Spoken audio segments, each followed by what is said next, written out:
So அதனால வந்து அது ஸோ அதுதான் நம்மளுடைய சக்தி. நமக்கு அவங்க சக்தி கொடுக்குறாங்க. நீ போய் செய். கிருஷ்ணன் என்ன சொல்றாரு? நீ அம்ப விடுன்னு சொல்றாரு அர்ச்சனா கிட்ட. அம்ப விடுன்றாரு. ரைட் இல்லையா? ஓகே, அம்பு எங்க போய் அடிக்கிறதுன்றது ஏன் வேலைன்றாரு கிருஷ்ணா.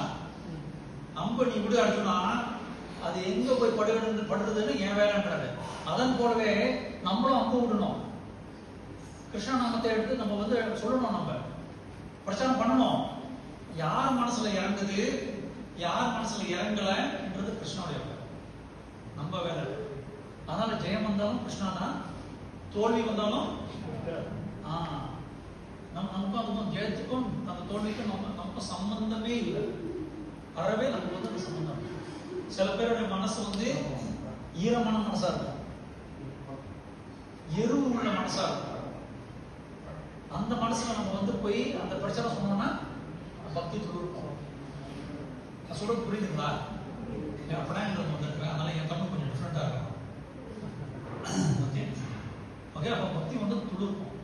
சில பேரோட மனசு வந்து கரு மனசு, அதுல விதைப்பட்ட வளருமா?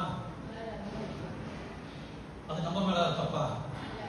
அவங்க மனசு கரு மனசு, அதனால வளராது. அவங்க மனசு வந்து நல்லா எருவு இருக்குது போட்டா